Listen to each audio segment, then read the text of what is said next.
Narrador César Merched.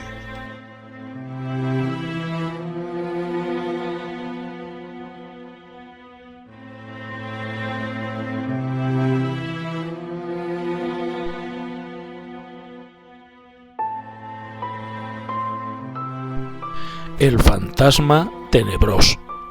Autors Encarna Sanceloni i Alba Ojeda. Aquesta és la història d'una xiqueta que va anar amb els seus pares al poble on va néixer. Era un indret tranquil, perdut a les muntanyes. S'hi respirava un aire pur i hi havia unes vistes d'allò més boniques. La família va anar a casa dels avis. Era una casa blanca, antiga, i estava una mica bruta, però s'hi podia dormir perfectament. Aquella mateixa nit, la xiqueta tingué ganes d'anar al bany, però la casa era tan vella que no tenia servei dins i hi hagué d'eixir fora.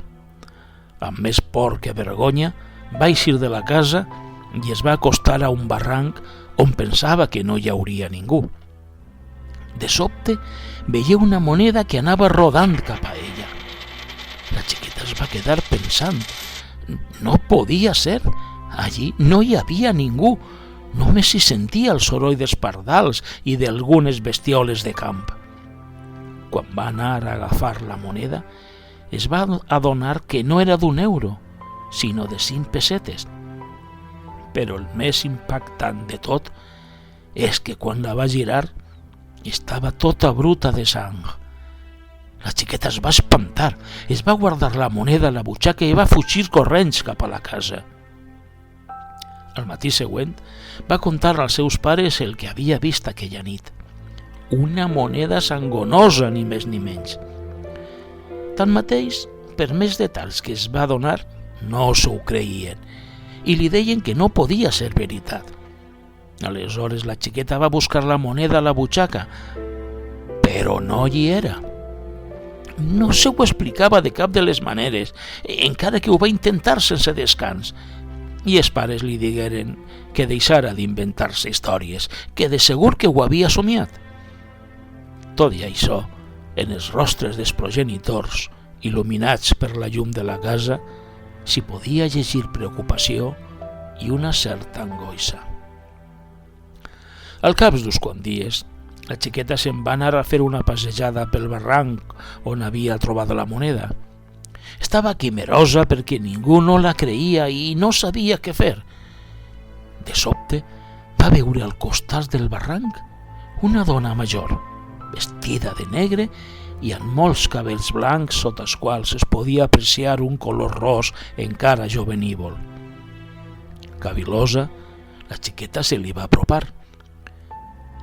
«Què et passa? Et veig com preocupada», li pregunta la dona. «Si te ho conte no en creuràs», respongué la xiqueta. «Soc ta tia Maria Lluïsa, m'ho pots contar tot?» La xiqueta es va quedar bocabadada. No li sonava que tinguera cap tia que es diguera així. Però hi havia tanta família del poble que no coneixia que no li sembla estrany. «Doncs que anit em vas trobar per ací una moneda de 5 pessetes tacada de sang. La vas guardar en la meva butxaca i aquest matí, quan t'he anat a ensenyar-la als meus pares, no hi era». «Això em recorda una llegenda que va passar fa molt de temps. Te l'explique?» li preguntà a Maria Lluïsa. La xiqueta va assentir. «Com anava la cosa?» «Ah, sí. Això va córrer fa molt de temps en un poble a les muntanyes, prop d'ací. Hi havia una família que era molt, molt pobra, tant que es venia ben justet per menjar i sobreviure i quasi no tenien diners. Hi havia dies que es quedaven sense dinar ni sopar perquè no els hi arribava. Tenien una filla d'uns 10 anys que tenia un cabell ros d'allò més bonic i que sempre duia una camisola blanca, ja que no tenia diners per a comprar-se res més. La xiqueta, veient la situació que tenia la seva família, va decidir fer-hi alguna cosa.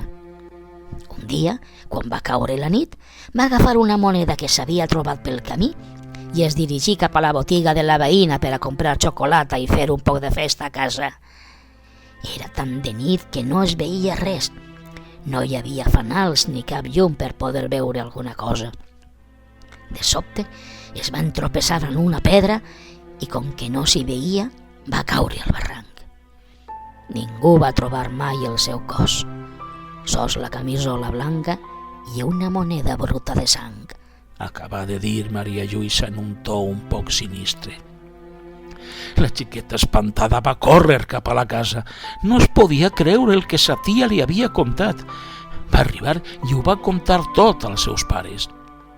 Ells tractaren de mostrar-se tan indiferents com la nit precedent. No pot ser. La tia Maria Lluïsa va morir fa 50 anys. Li van dir. La xiqueta es va quedar totalment petrificada. Sabia que havia parlat amb sa tia.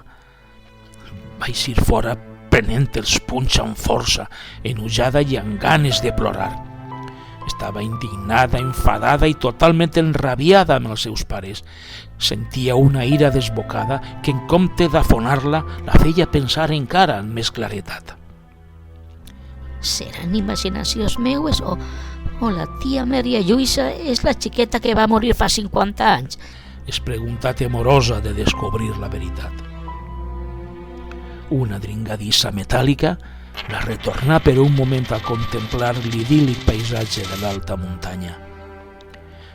Espera, crec que estic sentint el soroll d'una moneda i... Què és allò? Què és allò blanc que es veu allà? Es preguntà alhora que sentia una lleugera tremolor a les cames. Lluitant en la veueta interior que li deia que pegara a fugir de seguida, s'aproximà temorosa cap a on li havia paregut sentir el soroll de metall. La nit s'acostava, lenta i segura, però encara hi havia prou llum per a veure on xafava, i al cap d'una estona de gratar per ací i per allà, va descobrir entre unes males herbes una moneda molt semblant a la que havia trobat la nit anterior i li havia desaparegut per art de màgia de la butxaca. Va tornar a agafar-la tremolant i la va mirar detingudament. Sí, no hi havia cap dubte. Era la mateixa moneda bruta de sang. I ara què? Es va dir, amb la moneda encara en la mà. Torni a casa o continuo fent-me la valenta i resolc el que és misteri d'una vegada, perquè sense cap prova els meus pares no es creuran res del que es conte. Més morta que viva, decidí arriscar-se a fer de detectiva i cautament, mirant molt bé on posava cada peu, es dirigí cap a la blancor que s'endivinava rere uns arbusts de ginesta. Gràcies a això se salvà per uns centímetres d'estimbar-se pel traïdor barranc que s'havia obert de sobte al seu davant. Va recular uns metres amb el cor a mil i es detingué un segon per alenar, però la respiració se li tornà a tallar en notar unes mans al voltant dels turmells que l'arrossegaven cap a l'abisme. Vine amb mi! Feu una veu rogallosa que a males penes reconegué com la de sa tia Maria Lluïsa. No, no! Va cridar agafant-se amb una mà de les titxes de ginesta. Amolla'm, per favor, tia, no vull morir, jo no t'he fet res. M'has furtat quelcom que és meu, va insistir la morta. Ara ho entenc tot, la moneda està maleïda, va dir, i a l'acte va llançar al buit la moneda sangonosa que subjetava en l'altra mà. En el mateix moment que va soltar la moneda, la pressió de les mans difuntes als turmells desaparegué, i també el barranc i la cosa blanquinosa que pareixia roba. I a poc, la xiqueta va anar recuperant l'alè. Ara bé, en tornar a la casa, no va contar res als seus pares de com havia acabat l'aventura fantasmal. Per a què? No es creurien res del que havia passat per molt que els ho explicara.